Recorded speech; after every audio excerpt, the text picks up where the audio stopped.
bed and you're miles and miles from your nice warm bed. You just remember what your old past said. Boy, you got a friend in me. Hi, Mike and John here, and we are here for National Preparedness Month, and we want to share some tips with you that we think are going to help you in the event that we would have a disaster here in Indiana. And you know, we may not have any hurricanes bearing down on us, but we do have tornadoes, we do have small earthquakes, we do have flooding situations, and then there is always the possibility for man-made type disasters. So today, we're going to talk a little bit about what we should do and what we should keep around the home just in case something bad happens. So, I don't know, John, did you bring anything with you? You know, Mike, I'm a planner, and I like to believe that I'm prepared for almost every emergency situation. So, you know, I got some of the things out that I usually carry in my car with me, and, you know, you never know when you're going to need a 7-iron. John, I don't think that's what you bring to a disaster. Well, are you going to golf, or is that for no, personal protection? There's got to be some use for a 7-iron in an emergency, and I'm just going to be, you know, someday you're going to be in an emergency looking for a 7-iron, and you're going to be calling me. We'll have to Google that one to see what you got there. Well, what do you have? Well, you know, being a public information officer, one of the important things is having your white trays with you, so to keep your teeth nice and white for interviews. I thought, you know, that I've got was something. important. I've got something that goes with that in my emergency kit. Selfie stick. Selfie stick. Because again, as a PIO, you know, you've got to be willing to promote what's going on. I'm starting to buy a little bit more into your plan. Yeah.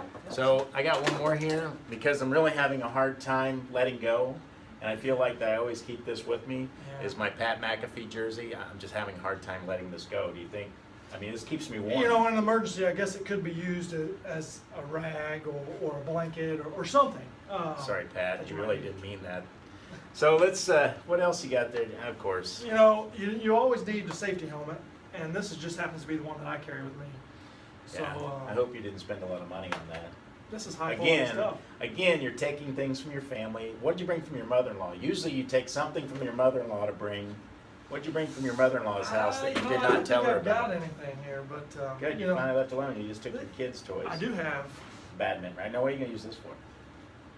Well, what are you not going to use it for? Well, I know what we used to use them for, swatting bees. That's what I was thinking. In case of a bee emergency, I'm prepared. You could tell we came from small towns. Yeah. We used badminton rackets to swat bumblebees. Yeah, so yeah. anyhow, I think we probably need to serious it up a little bit here and start talking about some of the things that we really need to be thinking about for disaster.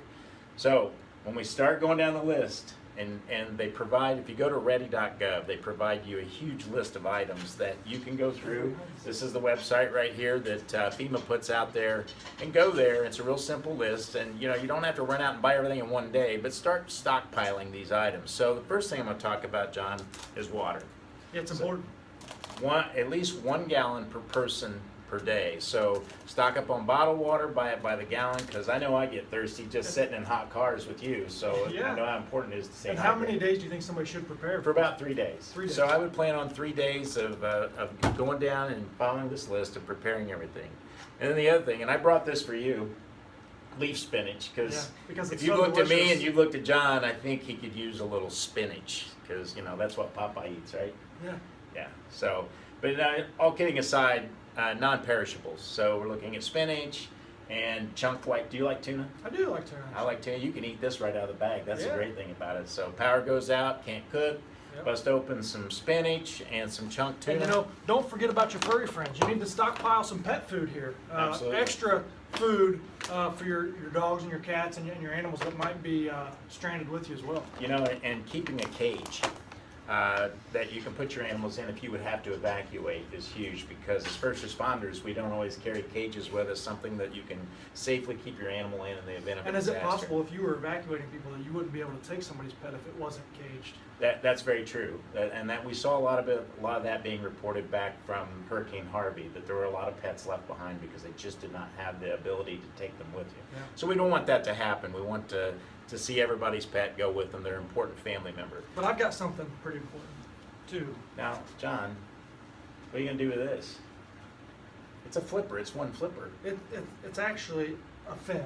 If our dive team hears you call it a flipper, they kind of Oh.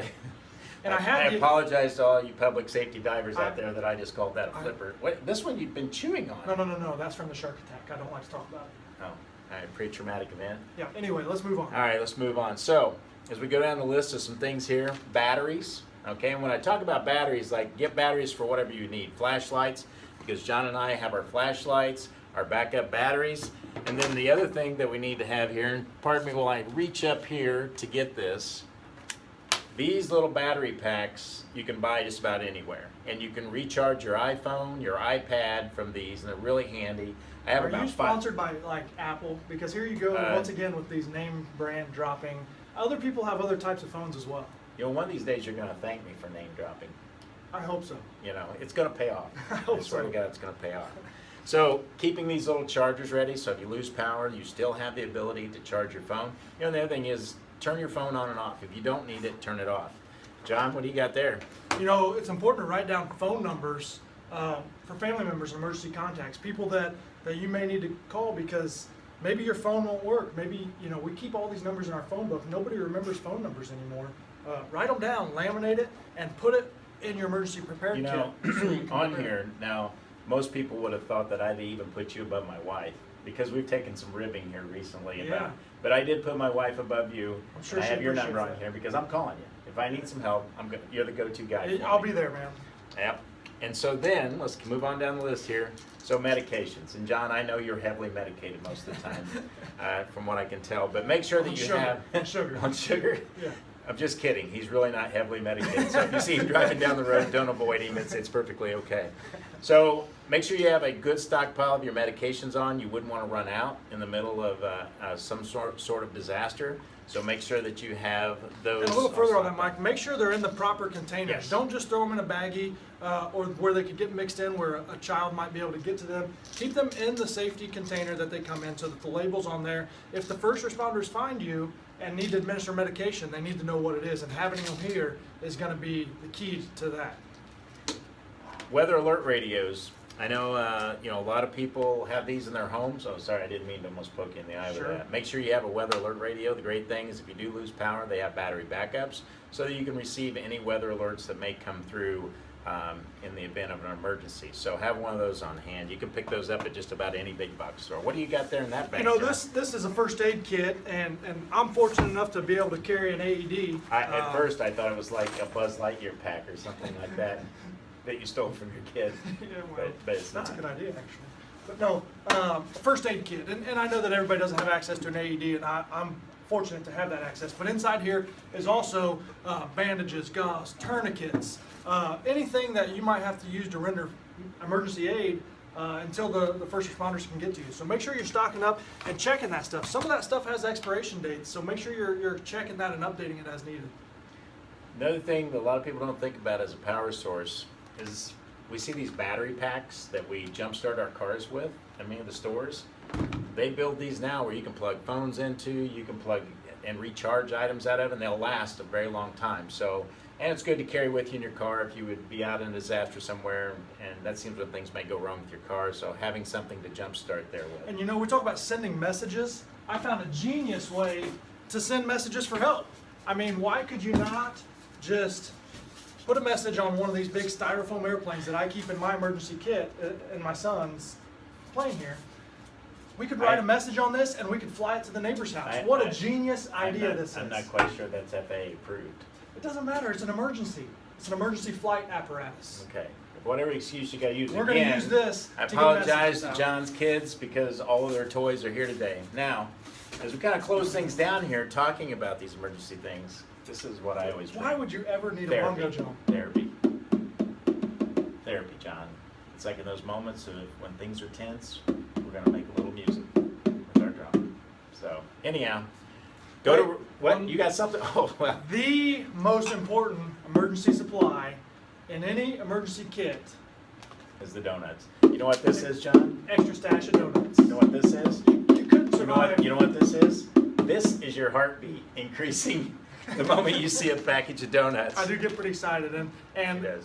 I bought these this morning because the ones that I used to have in my emergency kit, well, they don't usually last more than a couple days. So I got to keep that restocked, but I do keep an Some emergency items, supply. those, like Twinkies, have like 100-year shelf life or something like that. So if you don't want to eat the donuts, eat Twinkies. Sponsored by Twinkies. Another sponsored by Twinkies.